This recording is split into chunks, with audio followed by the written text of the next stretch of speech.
Growing up, emotional intelligence was never on the curriculum at school.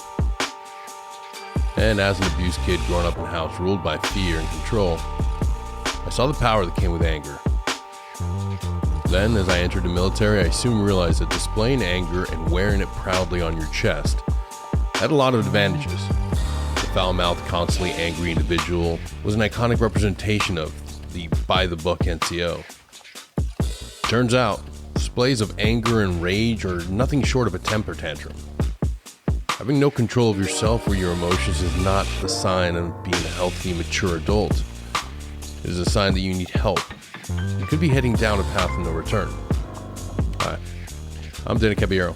On this Mindful Minute segment, we're going to talk about anger, how mindfulness can help you start dealing with it on your own terms.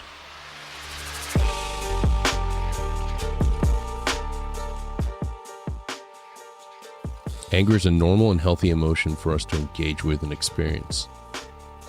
It's when things get out of control and we let our anger grow into rage, aggression, and violence that we need to stop and ask ourselves, do I need help?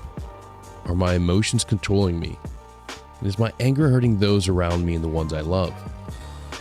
Healthy displays of our anger are normal. For example, if you're being treated unfairly at work, it's important to take a stand and speak up on your behalf. But if your immediate reaction to any minor inconvenience is to lash out with anger and violence until you lose control, then it's time you take a closer look at your relationship with anger. Mindfulness has helped me not just control my anger, but understand it. With a little bit of patience and hard work, it can do the same for you. Here's an example of how you can start using mindfulness to deal with your anger today.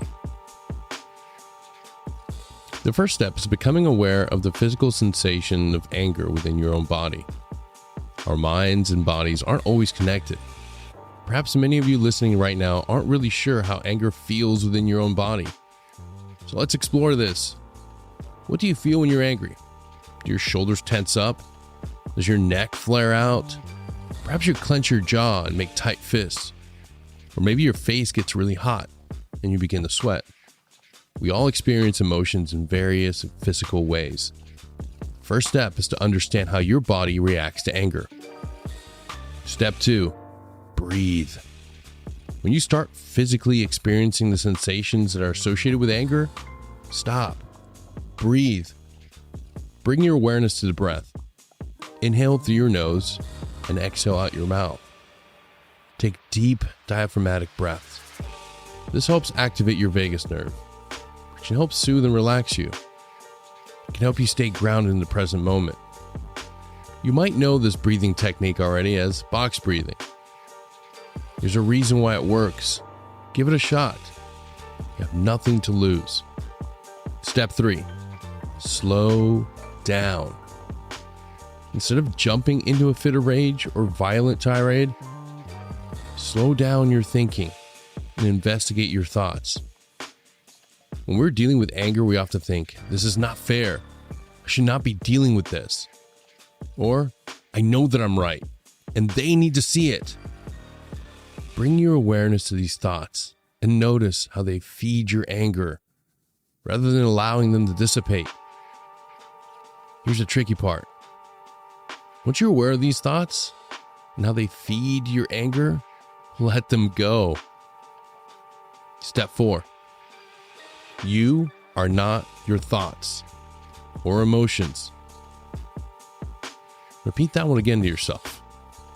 Take a step back and try to observe yourself from an outside perspective. Understand that your emotions and thoughts do not control you. This is a powerful reminder that you have a choice and that you are in charge.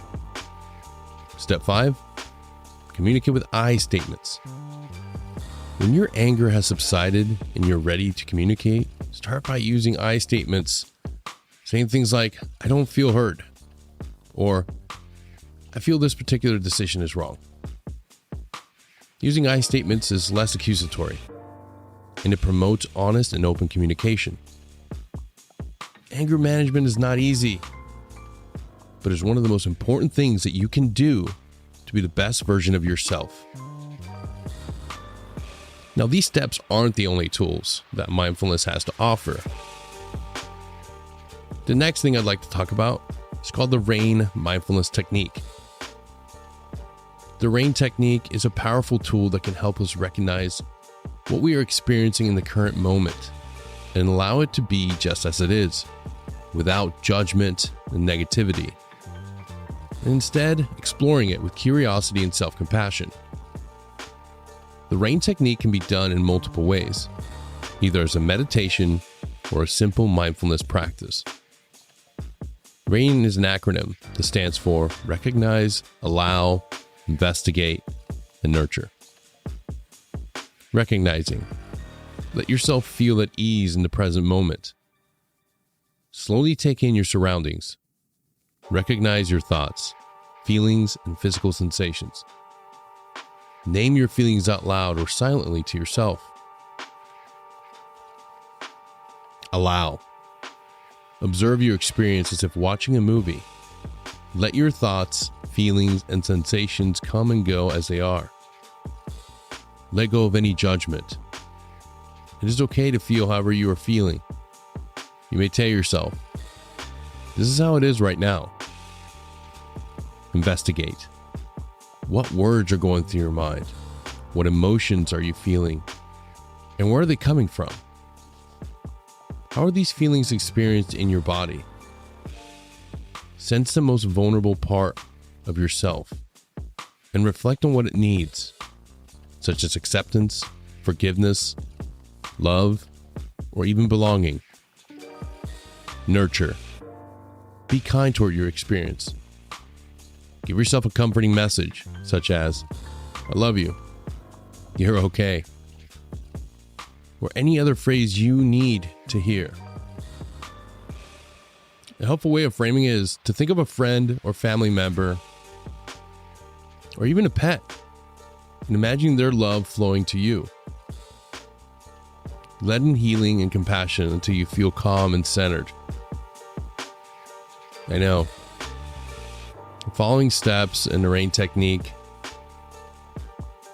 can feel a lot like mysticism. But what do you have to lose? Why not try something new? For many of us that grew up in the military, we're often led by men and women that flaunted their lack of emotional control like a badge of honor.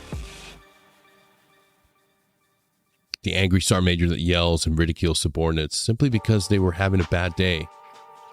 Or perhaps that finance NCO that would rather throw an angry outburst and yell and scream than admit that they were wrong. These leaders shape and define our own leadership style, but most importantly, they shape and frame our relationship with anger, which is unfortunate because we inevitably become the same toxic leaders both at work and at home. If you have an anger problem, get help today. Take action. Reach for help. Your family, your friends, the people you work with deserve the best version of yourself, both at home and at work. Let go of fear and reach out for help today. Until next time.